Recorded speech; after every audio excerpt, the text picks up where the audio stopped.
Jadi misi kita keluar rumah, biasanya kalau kita keluar rumah diajari doa rumah. Apa itu? Bismillahirrahmanirrahim. Tawakkaltu 'alallah, la haula wala quwwata illa billah. Jadi di Indonesia ini tidak seperti dia ada tempat, saya lupa di pulau mana. Itu bukan doa luar. Jadi Bismillahirrahmanirrahim Allah itu diajarkan di daerah situ itu adalah doa mau usaha. Nah, seperti burung yang keluar dari pagi-pagi itu berusaha ya. Tawakal Allah itu rezeki nanti keluar. Ternyata pulang juga masih mendapatkan makanan. Tawakal, ya, tawakal Allah. Sehingga ketika kita keluar rumah dengan Bismillah, artinya sudah apa kalau diterjemahkan. Tapi perlu dimaknai di dalam hati kita. Aku kerjakan pekerjaan ini untuk Allah, karena Allah. Kalau tidak karena Allah, nggak bisa aku melakukan ini. Maka dengan itu kita akan berusaha sebaik mungkin. Karena berusaha sebaik mungkin, maka pertolongan Allah insya Allah akan diberikan. Nah, ini yang menjadikan kita semangat. Ilmu tadi, karena kalau sesuatu itu tanpa ilmu, kita bisa ilman nafi'an. Memang ada ilmu yang tidak manfaat. Apa enggak? Ilmu itu manfaat semuanya. Ilman nafi'an itu kita berarti disuruh minta ilmu yang manfaat. Berarti ada ilmu yang tidak manfaat. Bahkan ada doa untuk menghindari ilmu manfaat. Bahkan ada orang yang namanya syirik ilmu, syirik karena ilmu, karena terlalu percaya kepada ilmu. Maka beberapa literasi menunjukkan bahwa yang dimaksud nafi'an bermanfaat itu adalah sesuatu yang jangkanya sangat panjang. Misalnya kacamata kan bermanfaat untuk apa? Ya, untuk baca. Nanti setelah itu diturunkan. Manfaatnya berarti berhenti waktu itu. Hidup kita ini kalau ilmu kita bermanfaat untuk apa? Untuk aku belajar tadi ke Pak Tukang itu caranya ngecor biar nggak ngelontongan. Manfaatnya apa? Ngecor. Kalau sudah tua kita nggak ngecor ya kita kehilangan manfaatnya. Nah, itu manfaat duniawi. Nah, hidup kita itu nanti akan sampai kepada berikutnya yang ada. Maka nafi'an ini kita berharap dalam pikiran kita bermanfaat sampai di akhirat nanti. Ilmunya bermanfaat sampai akhirat, sehingga di dalam Bismillahirrahmanirrahim kita akan mendapatkan Ar-Rahim. Dalam tafsir itu Ar-Rahman itu diberikan kepada semuanya, termasuk orang-orang kafir dapat rahmat Allah. Berupa rezeki, semuanya diberi rezeki. Ada yang kaya, tidak hanya orang Islam yang kaya, orang kafir pun ada yang kaya. Semuanya diberi rezeki. Tapi Ar-Rahim itu khusus bagi orang mukmin muslim yang dapat rahimnya Allah. Rahim itu artinya tidak pernah habis selamanya. Jadi rahmatnya Allah, rezekinya Allah diberikan kepada manusia, kepada yang lain itu di dunia. Yang sampai akhir yang Ar-Rahim wa kana bil mu'minina rahimah. Yang dapat rahim sampai akhir adalah orang mukmin, orang yang percaya. Yang kedua tadi rizqan thayyibah, berarti ada rezeki yang tidak thayyib. Pemberian Allah semuanya dari Allah. Apa dari riba, apa dari judi, dari itu semuanya sudah disediakan.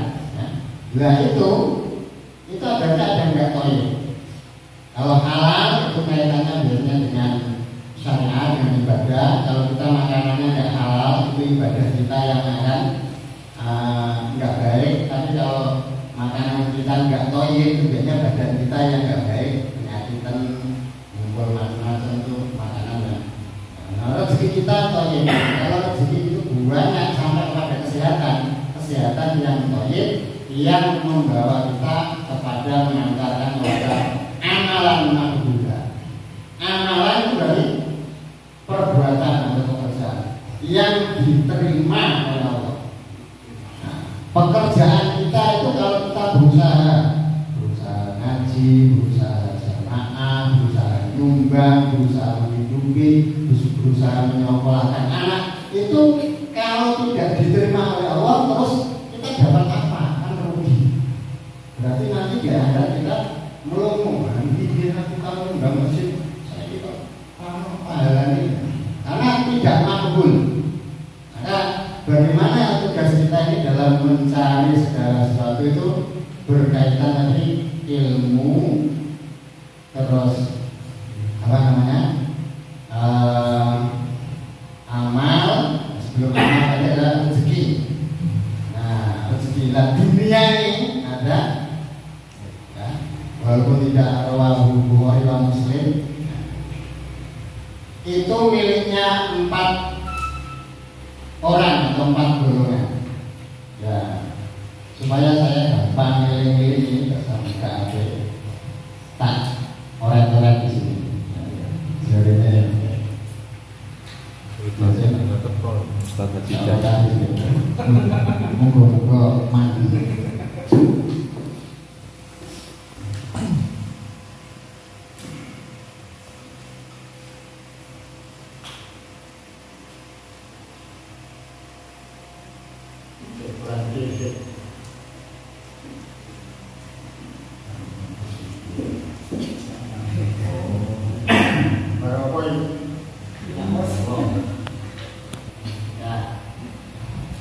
Kita menggambarkan bahwa tadi yang kita cari ada ilmu, ada rezeki mungkin harta ya. Nah, ilmunya kita gambarkan dengan kepala. Nah, hartanya itu dengan badannya. Di sini ada orang yang kepalanya besar, badannya besar. Ilmunya itu banyak, hartanya juga banyak. Kalau ini ilmunya banyak, hartanya sedikit. Yang ini hartanya banyak, ilmunya sedikit. Yang ini hartanya sedikit, ilmunya juga sedikit. Ini golongan kita di dalam urusan harta dan ilmu. Tadi kan mencari ilmu dan mencari rezeki. Nah, sekarang ilmu itu apa? Tadi kan ilmunya manfaat. Nah, ilmu yang manfaat itu agama, karena itulah yang akan mengantarkan kita kepada akhirat. Karena yang selain agama berhenti. Fir'aun ya, macam-macam ya, hebat dulu mungkin ya. Itu bangun piramid itu pakai gondola, pakai apa itu? Motornya batu pakai apa ya? Gede-gede. Nah, ilmu agama, barang siapa yang dikasih ilmu agama dan dikasih harta yang banyak dan dia menggunakan hartanya tadi dengan ilmunya untuk menyambung silaturahmi dan beribadah kepada Allah, maka dia mendapatkan pahala yang besar. Golongan kedua, orang yang dia berilmu, punya angan-angan, punya keinginan baik di dalam agama, tapi rapatan duit-duit, sehingga angan-angan seumpama saya seperti Pak Iko, mesti aku bisa nyumbang.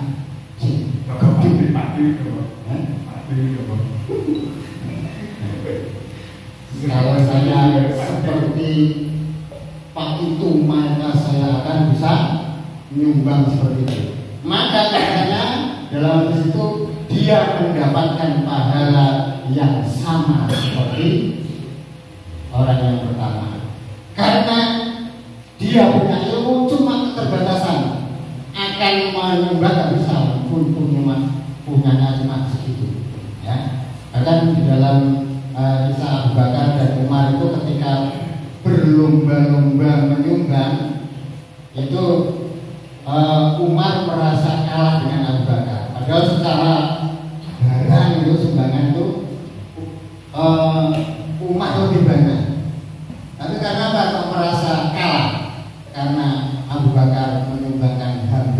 seluruh hartanya, sementara Umar menyumbangkan separuh. Nah, ini kaitannya dengan panitia bangunan. Oh, sebenarnya kelas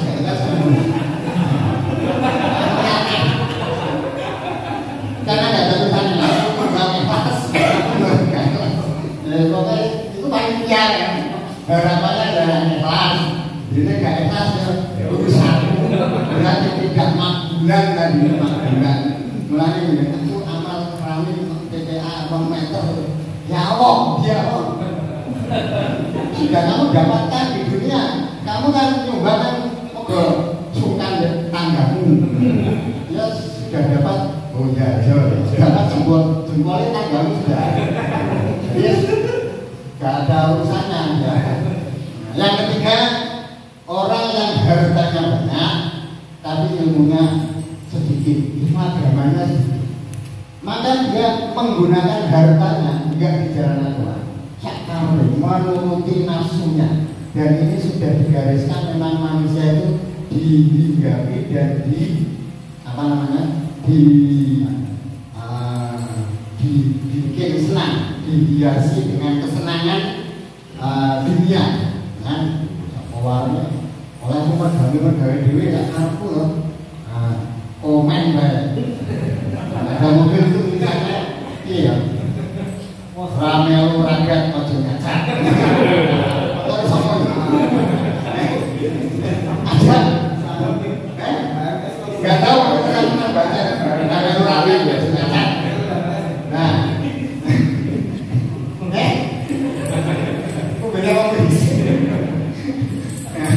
terus yang ini kelompok yang keempat sudah enggak punya ilmu agama, iringkan. Nah, jadi apa? Orang yang karena enggak punya ilmu agama menggunakan hartanya untuk kepentingan syahwatnya, nafsunya, maka dia mendapatkan dosa. Nah yang ini karena dia niatnya munggo aku kok iku enak bisa makan kolon dugem ya macam-macam ya. Ya ini akhirnya apa? Ternyata dia mendapatkan dosa yang sama dengan yang dilakukan oleh nomor 3. Dan di sini berarti faktor apa ini? Ini juga termasuk ada faktor niat.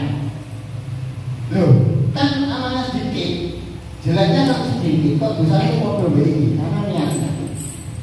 Monggo orang mencuri ayam itu, kenapa kok mencuri ayam? Ya, karena kesempatannya cuma bisa mencuri ayam. Coba kalau kesempatannya bisa mencuri uang negara, nah, maka nanti dia akan uang negara. Maka terkait kemarin ada judi, ada riba, itu kita mengendalikan saja. Apa itu tujuannya? Kita tuh mau bekerja dapat uang itu tujuannya apa? Tujuannya apa? Bismillah. Saya kerjakan ini untuk Allah. Apa? Judi. Bismillah keslot. Bismillah. Karena tadi niatnya betul-betul Bismillah, maka akan ada insya Allah teguran dalam hati kita.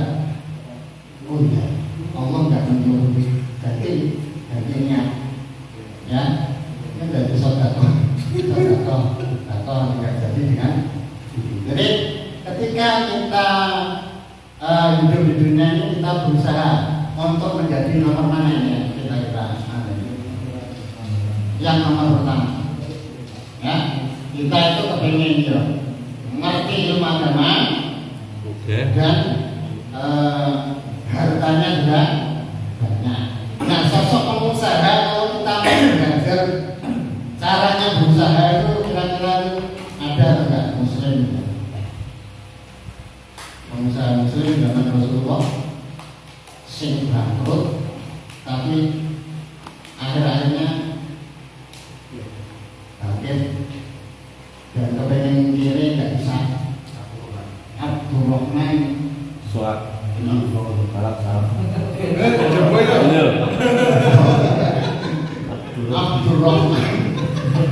Abdurrahman pengusaha Abdurrahman bin Auf, orang yang apa? Kaya tapi semuanya dilakukan. Selain ilmu, waktu perang juga ikut perang. Jadi enggak tersimbang. Narong perang bagiannya kira-kira yang tersimbang gitu ya. Tapi tetap. Jadi kalau punya harta kan, aku nyumbang akeh sama kerajaan. Enggak gitu, tetap. Ketika hijrah ke Madinah, yang meninggalkan hartanya sehingga menjadi orang miskin, tapi karena bakatnya dia berusaha untuk bangkit. Nah di situ nanti kalau kita baca, kita bisa mencari gimana sih sosok permodalan caranya Abdurrahman bin Auf itu untuk memperoleh tijarah atau perdagangan yang hebat itu seperti apa. Nah itu monggo nanti dicari juga langkah-langkahnya mencari modalnya seperti apa.